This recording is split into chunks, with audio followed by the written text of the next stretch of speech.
Sometimes pride can lead us into the most unexpected lessons, and even sweeter surprises. Imagine a confident billionaire CEO, a man who believes he has everything under control, walking into a small restaurant with one thing on his mind: to challenge, not to be challenged. With a smirk, he declares to the young waitress behind the counter, "Marry me if you can cook this dish." It was meant as a joke, a moment of arrogance. Just another game for a man used to winning. But what he didn't expect was that the challenge he set would soon turn into a test of his own heart. The waitress, humble yet passionate, accepts his words not as an insult, but as a chance to prove herself, not for love or fame, but for dignity. What follows is a story of flavor, courage, and heart, where a single dish becomes the recipe for something far greater than either of them imagined. Arrogance can turn into admiration when faced with true passion.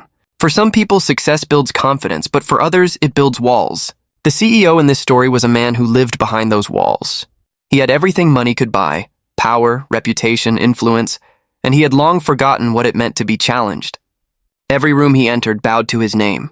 Every word he spoke was followed by agreement. Over time, that certainty turned into arrogance. He began to believe that no one could match his skill, his taste, or his judgment. When he entered that small restaurant one afternoon, it wasn't because he was hungry. It was because he wanted to test the world around him again, to feel the thrill of being right, of being superior. The waitress who greeted him wasn't the type to impress a man like him. She was simple, polite, and carried the warmth of someone who worked hard for everything she had. Her apron had stains from the kitchen, her hair tied back neatly, and her smile was sincere but tired. She wasn't trying to impress him, and that very humility somehow unsettled him. He had grown used to admiration, to people treating him with calculated politeness, but she treated him just like any other customer. Her calm confidence in her work made her stand out even without trying. When he ordered his meal, he decided to play a little game. With his usual smug tone, he said, "If you can cook this dish perfectly, I'll marry you." It was meant as a joke, a challenge, something to amuse himself with. The staff around her chuckled nervously, unsure if he was serious, but the waitress didn't flinch. She looked him straight in the eye and said softly, "All right then, sir. Give me a few minutes." That simple answer threw him off more than he expected. Most people laughed awkwardly when he made arrogant remarks, but she didn't. There was no fear or irritation in her tone, only quiet determination.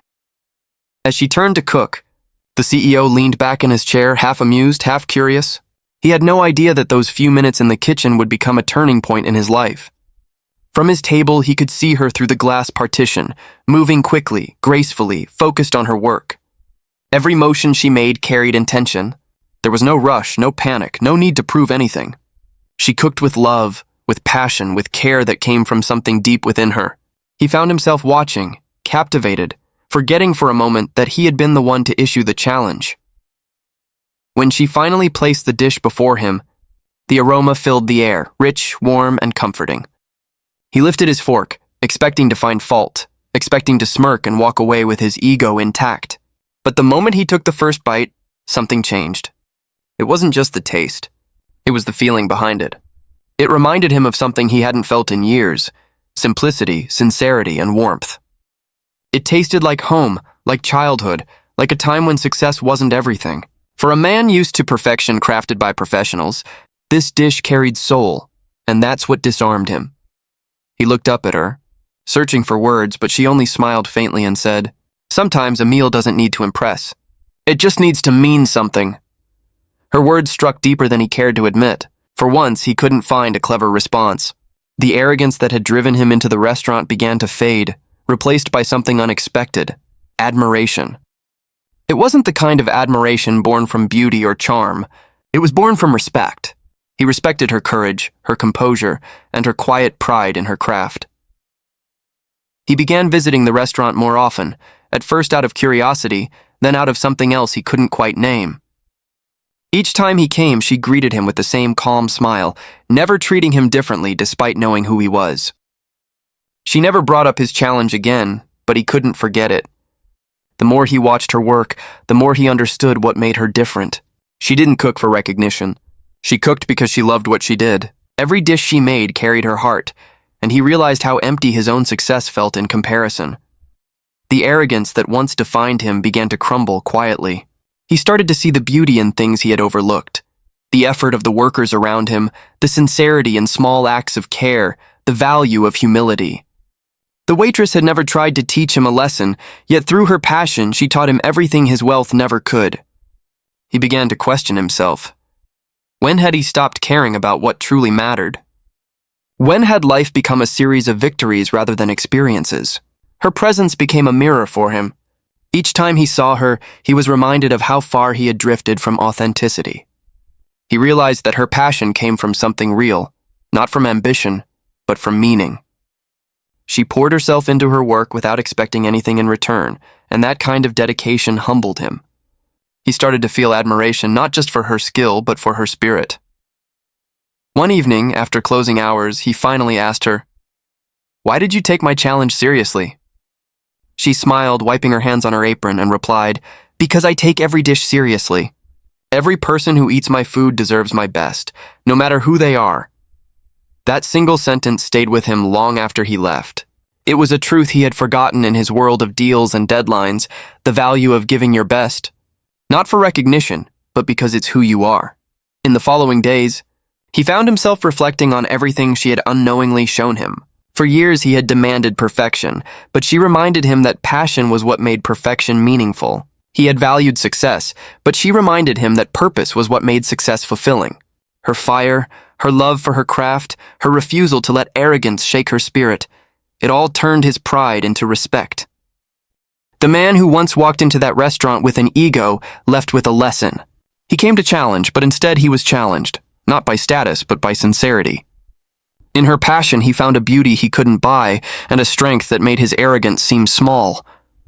Each time he saw her after that, he saw not just a waitress, but a woman who had the courage to stand tall in front of power, armed only with her love for what she did. That kind of power humbled him more than any loss ever could. Love often begins where pride learns to bow. For most people, love is not something they plan for. It happens quietly, often at the moment when they least expect it. The CEO in this story believed he was immune to such emotions. His world was built on logic, control, and dominance. Everything in his life had to serve a purpose. Every deal, every conversation, every person.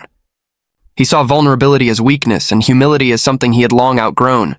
His pride was his armor, one that kept him untouchable. But sometimes life has a way of humbling even the most powerful, and love has a way of finding the smallest crack in that armor. When he met the waitress, he didn't see her as an equal. To him, she was ordinary, someone who served tables, smiled out of obligation, and lived in a world far removed from his own. His challenge, "Marry me if you can cook this dish," was meant to amuse himself, to prove that no one could meet his standards. But fate has a strange sense of humor. It uses the simplest people and the quietest moments to teach the loudest lessons. When she accepted his challenge without fear, something unexpected happened. His ego, which thrived on dominance, was caught off guard by her calmness. She didn't rise to his arrogance. She rose above it. As she cooked, he watched her with detached curiosity. He expected her to fumble, to fail, to confirm what he already believed, that no one outside his world could reach his level. But as he watched her work, something shifted. There was no desperation in her movements, no anxiety to impress. There was a quiet confidence, the kind that comes not from pride, but from purpose. She poured her heart into that dish, every stir, every touch of seasoning done with care and meaning. Her passion was silent but powerful, and for the first time, he found himself respecting something beyond perfection. He respected sincerity. When she placed the dish before him, it wasn't plated like a luxury meal. It was simple, but the aroma carried warmth. The first bite caught him off guard, not because it was flawless, but because it was real. It wasn't a dish made to impress.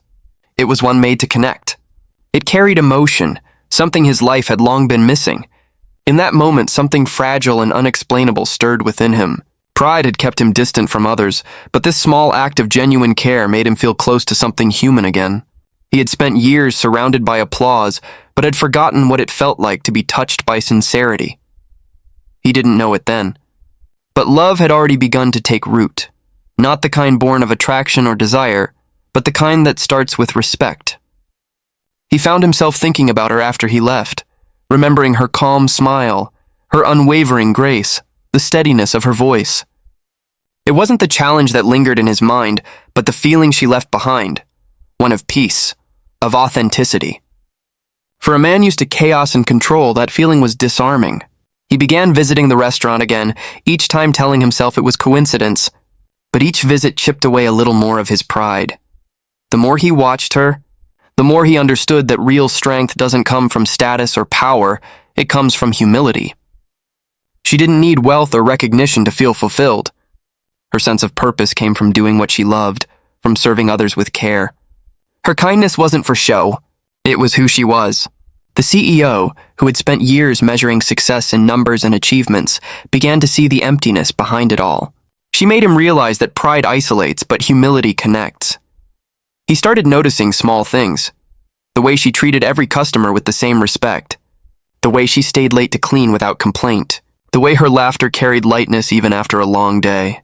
Each small detail made him admire her more. His heart, which had long been guarded by pride, began to open without his permission. He started questioning himself. When was the last time he had done something purely out of love, not ambition? When was the last time he had felt joy in simplicity? Her presence began to answer those questions for him. Love, he learned, doesn't arrive with grand gestures. It seeps in quietly through acts of kindness, moments of silence, and shared understanding. It was in the way she listened when he spoke, not with flattery, but with genuine attention. It was in the way she never treated him like a CEO, but simply as a man. For someone who had spent years being defined by his title, that was the most refreshing feeling of all. Slowly, love began to grow where pride used to live. There was a night when he stayed after closing, helping her stack chairs and wipe tables. It was something he had never done before, something far beneath his usual standards. But he didn't care. For the first time, he wanted to be part of something ordinary, something real. When she laughed at his clumsy attempt to mop the floor, he laughed too. Not the polite chuckle of a businessman, but the carefree laughter of a man rediscovering himself. In that laughter, pride lost its hold, and love found its way in. He didn't realize how much he had changed until one evening when she thanked him for being kind. It was such a small sentence, but it struck him deeply. Kindness, something he had long dismissed as weakness, had become his strength. All because of her. All because he allowed himself to listen, to feel, to lower his guard. His pride had once made him untouchable, but now his humility made him human again. Love had taught him that vulnerability isn't defeat. It's connection. It showed him that admiration isn't about superiority, but about seeing the beauty in someone else's truth. The woman he had once challenged had unknowingly challenged him in return, not to win, but to change. He had entered her world to prove a point, but he stayed because he found meaning. Pride had kept him from seeing people as equals, but love helped him see them as mirrors, each one reflecting the humanity he had forgotten. And so, what began as a game of ego slowly turned into something profound. The CEO who had mocked simplicity began to crave it. The man who believed love was for the weak began to understand that love was the only thing strong enough to humble him. Each moment with her reminded him that real connection doesn't demand control. It requires surrender. That's how love began, not in victory, but in surrender, in the quiet realization that sometimes bowing one's pride is the only way the heart can truly rise. In the end, this story reminds us that love isn't about power, perfection, or pride. It's about seeing another person with honesty and humility. Sometimes the greatest transformation doesn't come from success or wealth, but from a single moment when the heart learns to bow. Because when we let go of ego and allow ourselves to feel, to listen, and to care, that's when love truly begins to bloom, quietly, sincerely, and forever.